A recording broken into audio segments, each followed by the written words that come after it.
make them self-reliant, but also serve as labor force to the industrial zone. Clerics have called on Nigerians to engage more in charity to the needy to engender a peaceful society.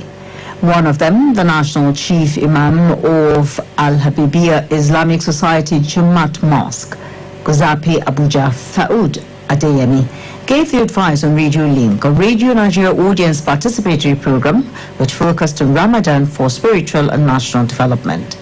Faoud Adeyemi urged the faithful to reflect on Prophet Muhammad and live exemplary lives. The Salah period, it has a special thing that Allah is going to train us on so many things. There are a lot of lessons that this thing is teaching us as Muslims.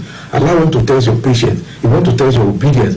The first of it in the future, He wants to test what you have learned in giving. Are you conscious of it? Will you be able to continue with it? Will you be able to practice it? And that's what the Zakat al-Fitr has come to do. Then the prayers also.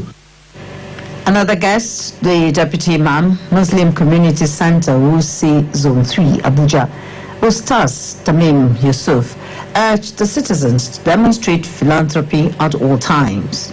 It is time for Muslims to reflect on the suffering of their brothers and then share with them, which means spending in charity. This spending in charity involves feeding, helping others with money, and so on. This feeding is so much emphasized in Islam at whatever given time.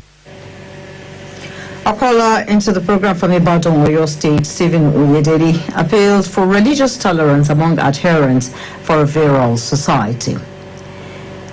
President Bola Tinubu has been described as a detribalized and visionary leader who is determined to reposition the country for a better future.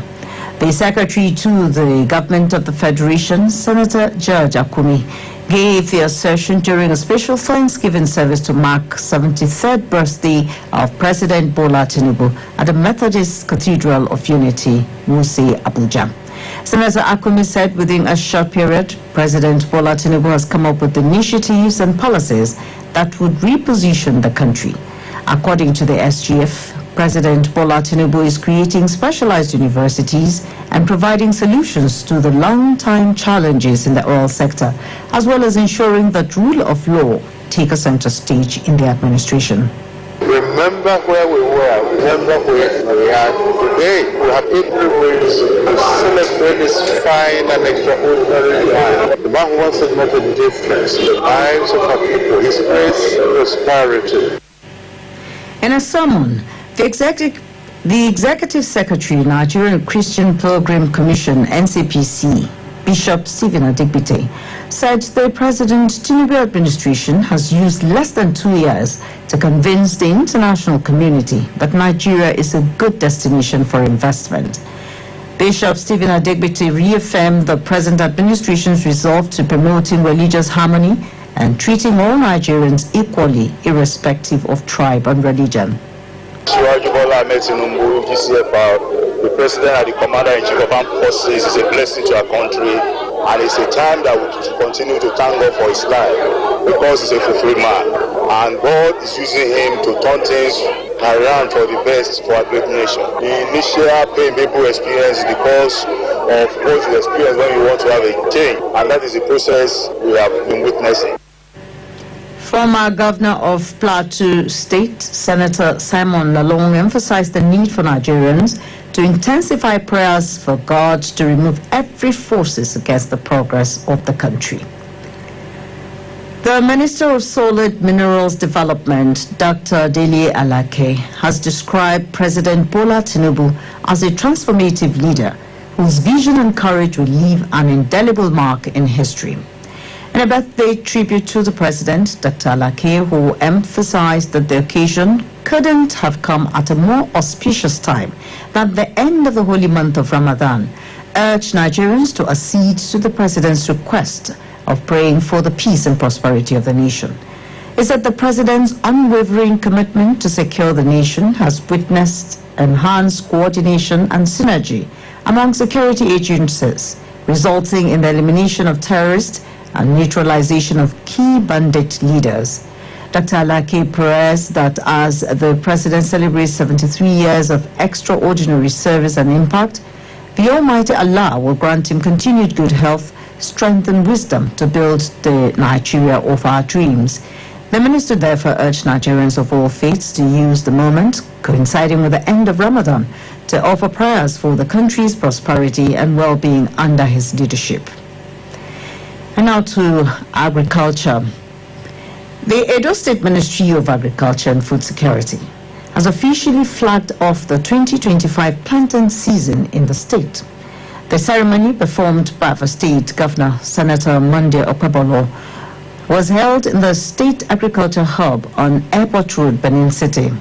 Correspondent Hope Waifo reports that the event attracted different farming groups, including Epoma Farm Settlement Multipurpose Cooperative Society, All Farmers Association of Nigeria, AFAN, Rice Farmers Association of Nigeria, RIFAN, Women in Agriculture Network, and Edo State Federated Fadama Farmers.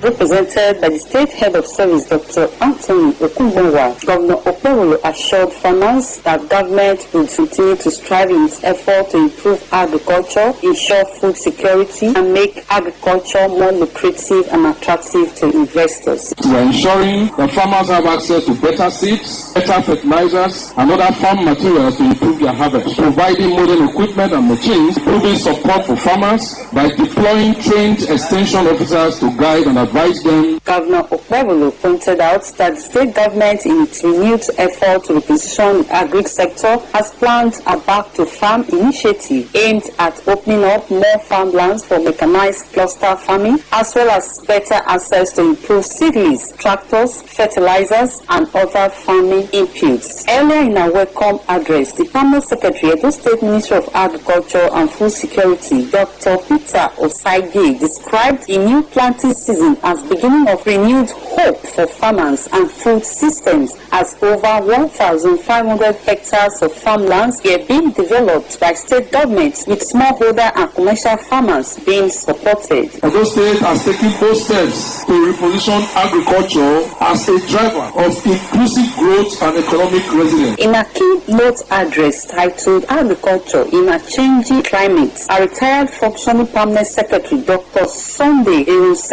advocated adoption of climate-smart agricultural practices to sustain agricultural productivity in the midst of changing climate conditions. In separate interviews with Radio Nigeria, some participants at the event, the PRO Federated Fadama, Mr. Felix Osaga, Mr. Omorodion Charles, Society Egiato, commended the state government for its commitment towards repositioning agriculture and called for more bold steps to tackle insecurity in farms across the states. The ceremony featured goodwill messages and exhibition of agricultural produce by different farmer groups, as well as raffle draw and quiz competition with 450 kg bags of fertilizers and 4 cans of over 2 liters of pesticides. In Benin, Hope Waifo, Radio Nigeria.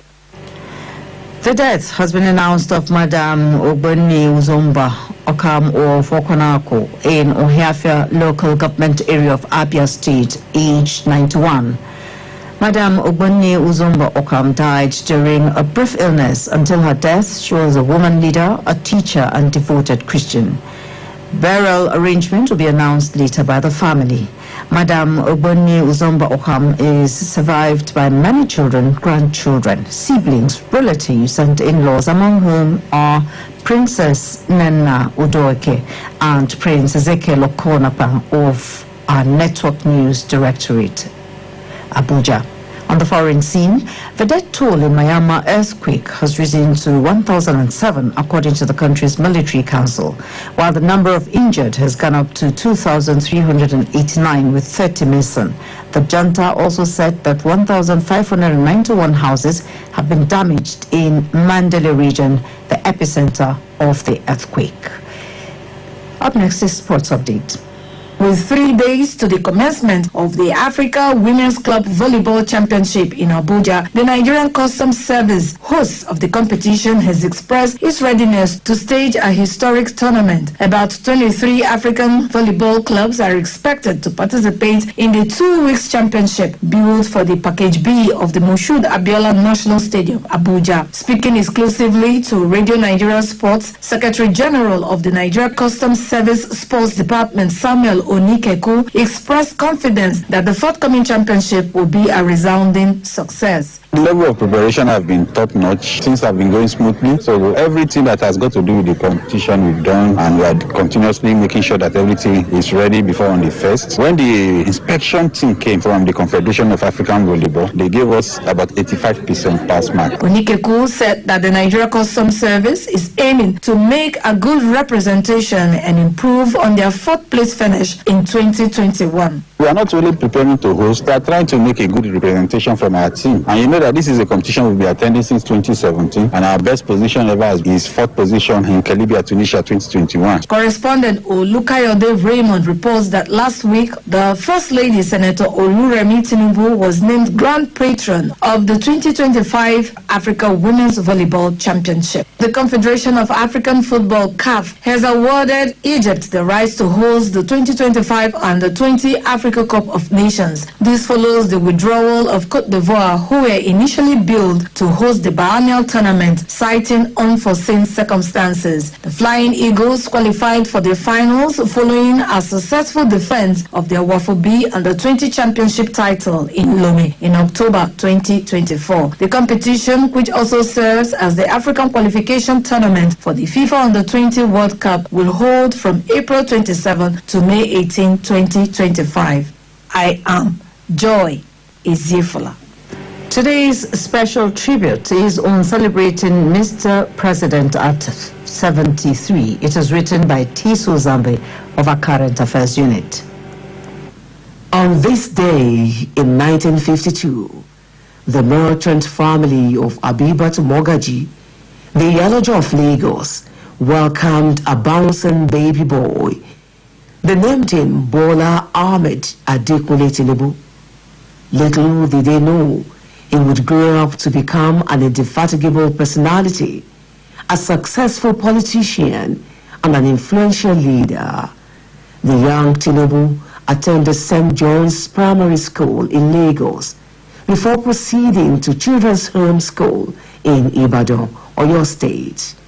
He traveled to the United States in 1975 for his undergraduate studies, first at Richard J. Daley College in Chicago, and then Chicago State University, where he majored in accounting and management, graduating in 1979.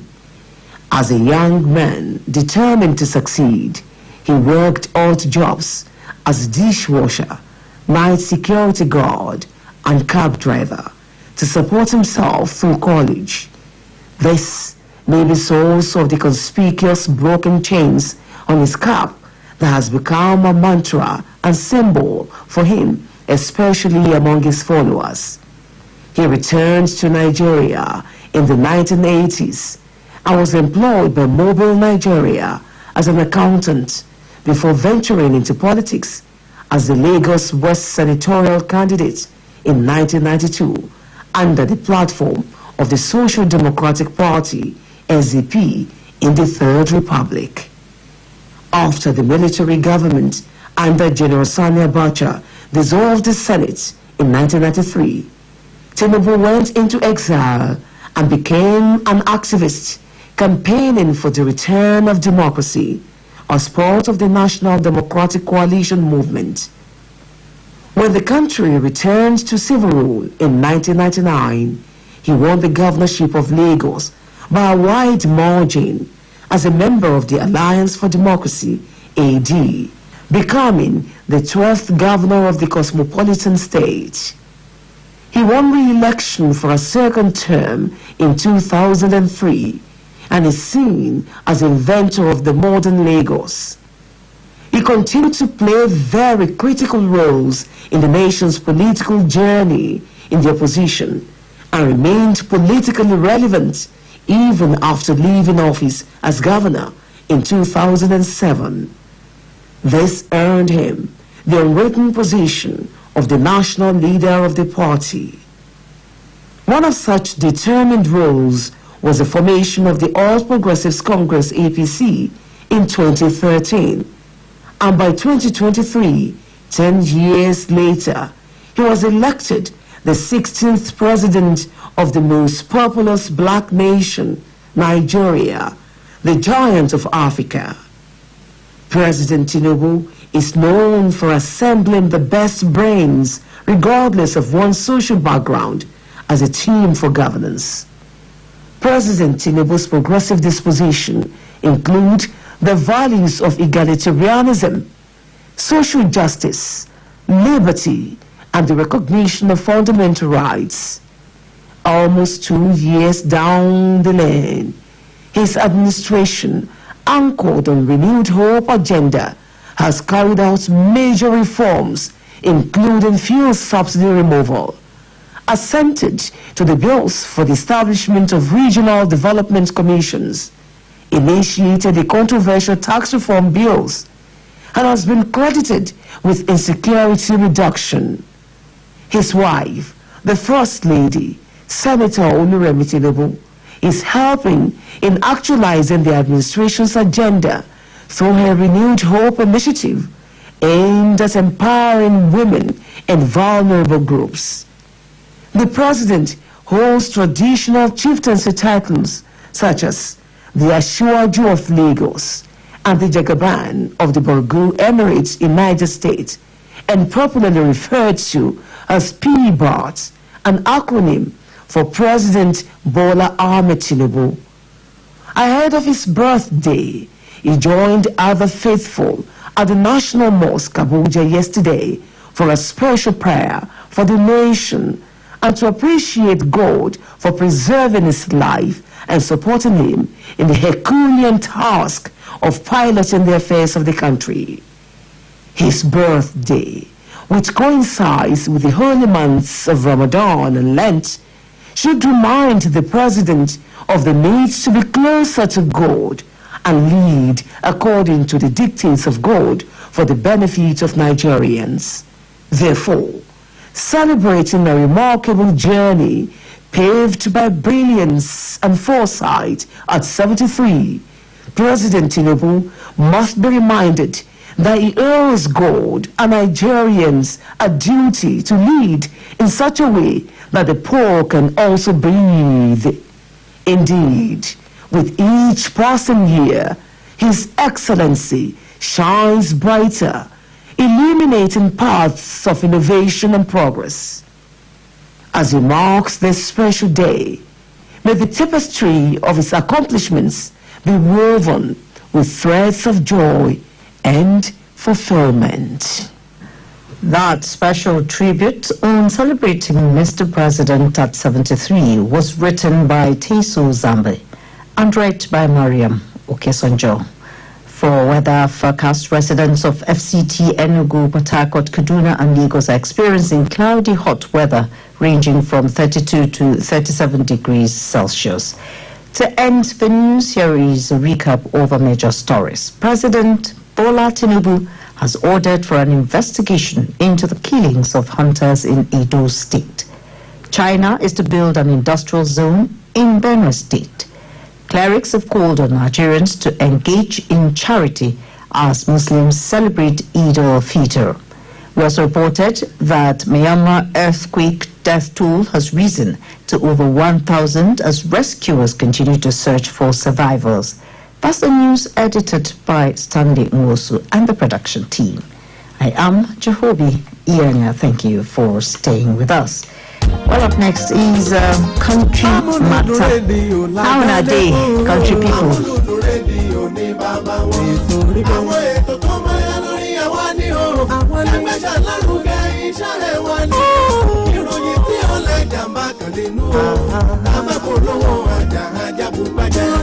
Amuludun 99.1 Moniya lawa o tati na keke nuke alawada o ibo lo fẹ́ máa gbọ́ Amuludun ni rédíò tó ta wọ́n yọ l'Amuludun o Amuludun ni. Rédíò Amuludun 99.1 FM Moniya Ibadan àtàwọn yọ.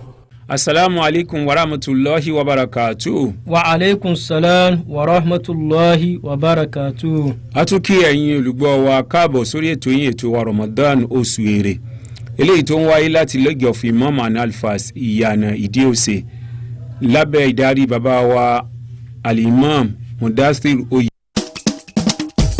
èmi ò lè ṣe kémi má má gbọ́ ṣẹ̀gbọ́ èmi ò lè ṣe kémi má má gbọ́ ṣẹ̀gbọ́ èmi ò lè ṣe kémi má má gbọ́ ṣẹ̀gbọ́ èmi ò lè ṣe kémi má má gbọ́ ṣẹ̀gbọ́.